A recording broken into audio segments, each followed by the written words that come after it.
আশা কৰাৰ দৰেই সম্পূৰ্ণ জাতীয়তাবাদী চিন্তাৰ এটা ঘৰ দেখা পালে অনুৰাগ বৰুৱাই। ডলা কোলাবোৰত ৰং বোলাই ডাঙৰকৈ আন্তৰিক বুলি লিখা আছে।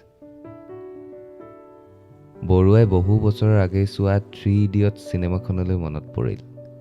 ৰেঞ্চুক বিচাৰিবলৈ আহি ফাৰহানহঁতে অঞ্চল এটাৰ মানুহবোৰৰ অদ্ভুত কাণ্ড কাৰখানা দেখি ৰেঞ্চুৰ উপস্থিতি সম্পৰ্কে যিদৰে নিশ্চিত হ'ব পাৰিছিল, অনুৰাগৰো ঠিক একেই হৈছে। প্ৰদ্যুৎ একেই আছে।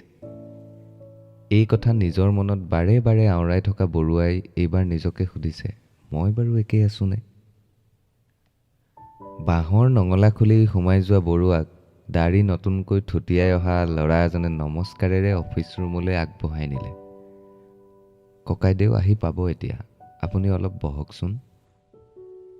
অফিচ মানে চাংঘৰ এটা। প্ৰদ্যুৎ বিকাশ ভূঞাই আতুম টোকাৰিকৈ সজোৱা অফিচ এটা। টেবুলৰ ওপৰত বৰুৱাই তেওঁৰ সদ্য প্ৰকাশিত কিতাপখন দেখি আশ্বস্ত হ'ল। কিন্তু তাৰ ঠিক এক মুহূৰ্তৰ পিছতে এইকেইদিনৰ বাতৰি কাগজৰ সংগ্ৰহ এটাত বৰুৱা বিষয়ক বাতৰিকেইটাত ৰঙা দাগ দি থোৱাত দুমোজাত পৰিল অনুৰাগ বৰুৱা। পূৰ্বৰ বিচক্ষণতাৰে যদি প্ৰদ্যুৎ বিকাশ ভূঞাই বাতৰি কাকতকেইখন পঢ়ি বিশ্লেষণ কৰি আছে, তেন্তে অনুৰাগ বৰুৱাই মিছা মতাটো প্ৰায় ফাদিল হৈ যাব। তহঁতি সন্ধিয়ালৈ গাঁৱৰ মূৰৰ জগন্নাথৰ ঘৰলৈ গৈ জনাই আহিবি, খাই বৈ ঘৈণীয়েকৰ ওপৰত হাত দিয়াৰ খবৰ যাতে মোৰ ওচৰলৈ একো নাহে, নহ'লে মই যাব লগা হ'লে কথা ভাল নহ'ব। বাঘ আহি গ'ল, সৰুফুটীয়া বাঘ। অনুৰাগ বৰুৱাই নিজকে এই বাঘৰ সন্মুখীন হ'ব পৰাকৈ সাজু কৰাত লাগিল। ককাইদেউ, অফিচত আলহী আছে। কোন? এই যে পেপাৰত ওলাই আছে। সেই আগবঢ়াই অনা ল'ৰাটোৱে প্ৰদ্যুৎ বিকাশ ভূঞাক অনুৰাগ বৰুৱাৰ উপস্থিতিৰ কথা জনালে। ঐ শিয়াল, চাঙৰ পৰা নামি আহ। এই সম্ভাষণলৈ প্ৰায় সাজু আছিল অনুৰাগ বৰুৱা। হোষ্টেলৰ 2 নং কোঠাত আৰু কত কি নামেৰে ইটোৱে সিটোক মাতে তাৰ হিচাপ নাই। লাহে লাহে চাংঘৰৰ পৰা প্ৰদ্যুৎ বিকাশলৈ চাই চাই নামি আহিছে বৰুৱা। ঐ চাবি, পৰি যাবি। এনেকৈ ক'বলৈকে যে তোমালোক কাষতে আছা, সেইটোৱে মোৰ সাহস, বুজিছা? প্ৰায়ে এনে হয়। বিশ্ববিদ্যালয়ত ভাৰ্চিটি উইকত হোষ্টেলৰ পৰা কৰা নাটকখন বৰুৱাহঁতৰ মন মগজুত এনেকৈ থিতাপি ল'লে যে সংযোগ ওলালেই সংলাপ মাতি দিয়াটো অভ্যাস। হ'ব শিয়াল, তই হ'বলা আবদ্ধ আকাশতে আবদ্ধ হৈ থাকিলি। নাটকৰ আখৰা চোৱা মানুহৰো যে ডাইলগ হলহলীয়াকৈ মুখস্থ আছে, নৱদাই পিছে জানিলে বৰ ভাল পাব। মানুহটোৰ কিবা খবৰ পাৱনে? নিজৰ ধৰণেৰে সুধিলে প্ৰদ্যুৎ বিকাশ ভূঞাই। আহল বহল চোতালখনৰ মাজত এতিয়া এসময়ৰ জালুকবাৰীৰ এটা প্ৰখ্যাত বন্ধুত্বৰ চেম্পল।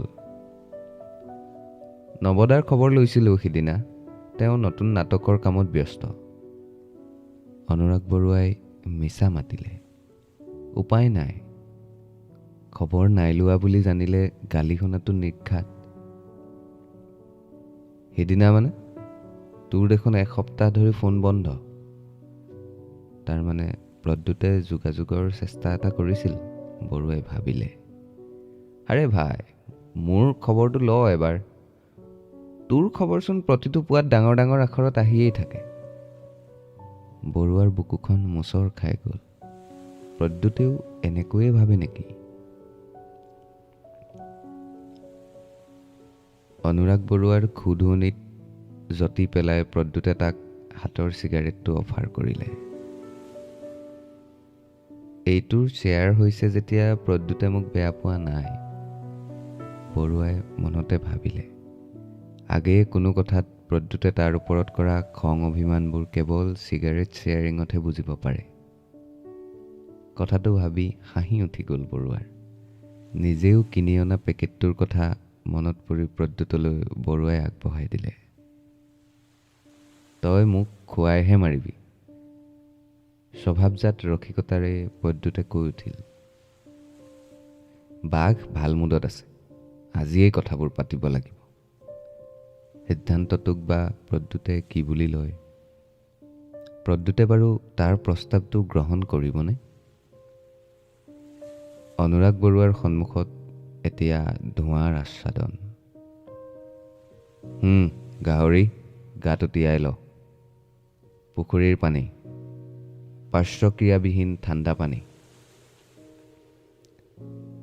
এশ এবুৰি প্ৰশ্নৰে ভাৱনাৰ জখলা বগোৱা অনুৰাগ বৰুৱাক হাতত গামোচাখন দি নমাই আনিলে প্ৰদ্যুৎ বিকাশ ভূঞাই।